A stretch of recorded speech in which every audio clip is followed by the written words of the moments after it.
जी हाँ, नमस्कार दोस्तों। देश के 78 लाख पेंशन धारकों के लिए राहत भरी खबर इस वक्त की निकलकर सामने आ चुकी है। जी हाँ दोस्तों, आप सभी के लिए बड़ा ऐलान हो चुका है, बड़ी खबरें निकलकर सामने आ चुकी है।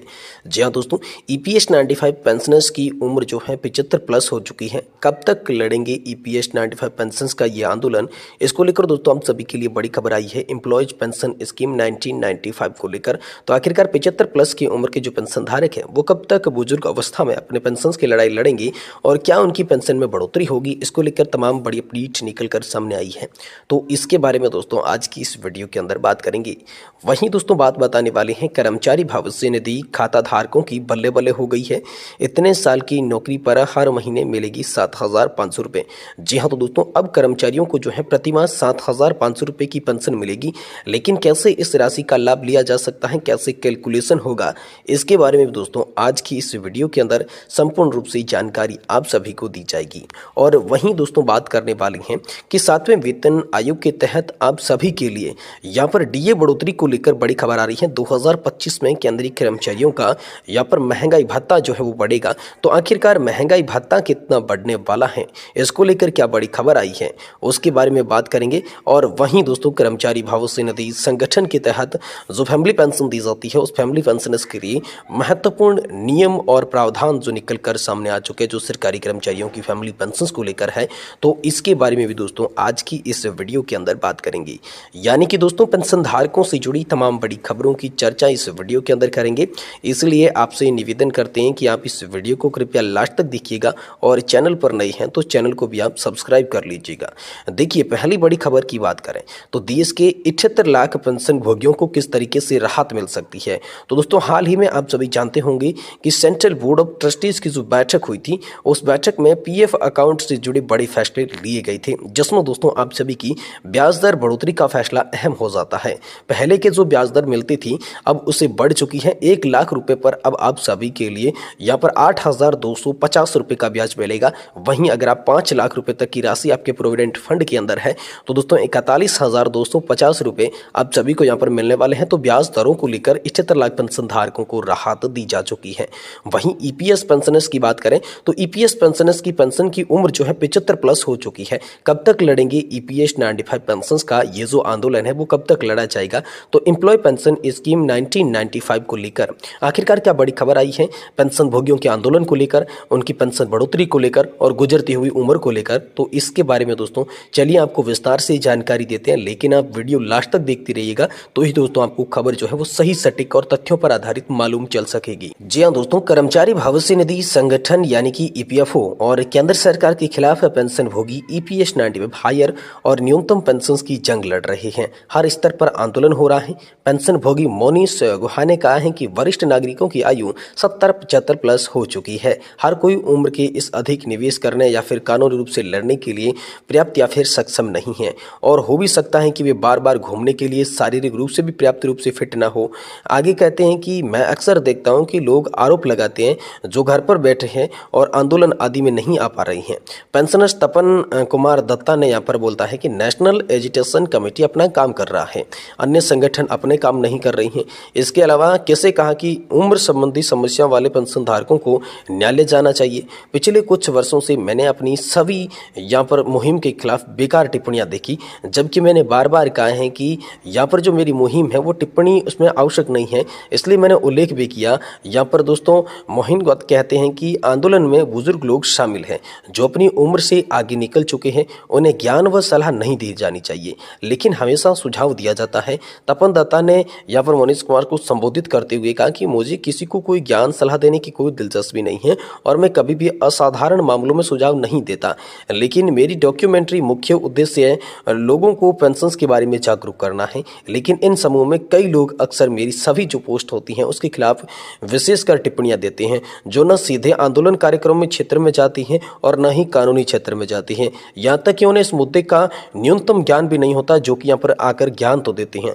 लेकिन यहाँ पर दोस्तों आप सभी के लिए मोटा मोटी बात करें तो यहाँ पर ईपीएस 95 पेंशन धारकों के लिए ये बड़ी खबर है कि ईपीएस 95 पेंशन धारक जो है वो 70 या फिर 75 के पार हो चुके हैं, तो बुजुर्ग अवस्था में हो चुके हैं। अब ये आंदोलन पर किस तरीके से खींचे चले जाएंगे। लेकिन यहाँ पर बात रहे नेशनल एजुटेशन कमेटी की, तो नेशनल एजुटेशन अपना काम कर रही है कमेटी, और कमेटी को आगे भी ऐसा काम करना चाहिए। लेकिन जो बुजुर्ग पेंशनधारक है उनके लिए अब दुविधा की बात यह है कि उनकी उम्र ज़्यादा हो गई है, जिससे वह पेंशनधारकों के जो ये संघर्ष होती हैं, आंदोलन होती हैं, इसमें शामिल नहीं हो पाते हैं। तो ये बड़ी खबर आप सभी के लिए निकल कर आ चुकी है। वहीं दोस्तों ईपीएफओ खाता धारकों की बल्ले बल्ले की बात करें दोस्तों, आखिरकार 7,500 रुपये की पेंशन को लेकर क्या बड़ी खबर आई है। अब तक सबसे बड़ी खबर है, जी हाँ, कर्मचारियों को प्रतिमाह दिए जाएंगे 7,500 रुपये। तो कैसे इस राशि का लाभ लिया जा सकता है, चलिए आपको बताते हैं। देखिए, कर्मचारी भविष्य निधि संगठन यानी कि ईपीएफओ खाता धारकों के लिए बड़ी खबर है। जी हाँ, सरकार की ओर से ईपीएफओ वालों को लेकर बड़ा ऐलान किया गया है। दरअसल सभी ईपीएफओ खाता धारकों को सरकार की ओर से प्रतिमाह 7,500 रुपये दिए जाएंगे। निजी नौकरी करने वालों के लिए सरकार की ओर से किए गए ये ऐलान किसी वरदान की तरह होगा, लेकिन ये राशि एक निश्चित अवधि तक नौकरी करने के बाद ही आप सभी के खाते में जमा होगी। तो किन कर्मचारियों को मिलेंगी 7,500 रुपये, इसके बारे में बात करें तो ईपीएफओ की ओर से जिन कर्मचारियों के खाते में हर महीने 7,500 रुपये जमा किए जाएंगे, उनकी नौकरी के वर्ष कम से कम 23 होने चाहिए। पीएफ अकाउंट में ये राशि जमा की जाए। आने वाले वक्त में पीएफ का धन कोई भी कर्मचारी एटीएम के जरिए भी निकाल सकेंगे। ऐसे में इस राशि को पेंशन राशि के रूप में कर्मचारी के खाते में जमा किया जाएगा। तो आपको बता दें कि कर्मचारी यहाँ पर जो है कर्मचारियों के भविष्य को सुरक्षित रखने के लिए निश्चित रूप से एक रकम वेतन और यहाँ पर जो मालिक खाते में काटी जानी चाहिए। इस राशि को कर्मचारी चाहे तो ईपीएफओ खाते में डाल सकता है। आपको बता दें कि ईपीएफओ को 1995 से शुरू किया गया था। उसे अनऑर्गेनाइज्ड सेक्टर में काम करने वाले लोगों के लिए खोला गया था।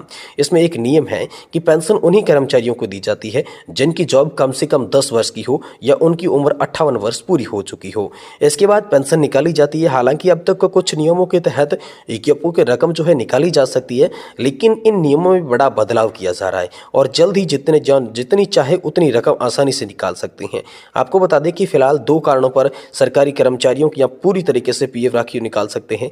इसमें एक कारण है घर का निर्माण और दूसरा कारण है शादी। इन 2 कारणों के रीजन के भरने से ऑनलाइन या फिर ऑफलाइन दोनों तरीकों से राशि जो है वो कर्मचारी निकाल सकते हैं। लेकिन यहाँ पर अब आप सभी के लिए सुविधा की जा रही है कि एटीएम के जरिए भी आप जो है पेंशन निकाल पाएंगे। और वहीं साथ ही साथ जिन्होंने यहाँ पर अनिवार्य रूप से 23 वर्ष का योगदान दिया है, तो अब उन्हें दोस्तों यहाँ पर 7,500 प्लस डीए की पेंशन देखने को मिलेगी कर्मचारी भविष्य निधि संगठन की ओर से। ये बड़ा अपडेट हाल फिलहाल में आप सभी के लिए निकल कर सामने आ रहा है। वहीं दोस्तों बात करें तो आप सभी के लिए डीए बढ़ोतरी को लेकर बड़ी खबर आ रही है। जी हाँ दोस्तों, आप सभी के लिए साल 2025 में जो केंद्रीय कर्मचारियों का महंगाई भत्ता है वो बढ़ने वाला है। तो किस तरीके से बढ़ेगा, कितना बढ़ेगा, चलिए जानते हैं। देखिए, आप सभी के लिए जनवरी 2025 में महंगाई भत्ते की वृद्धि को लेकर सकारात्मक जो संदेश है वो मिल चुके हैं।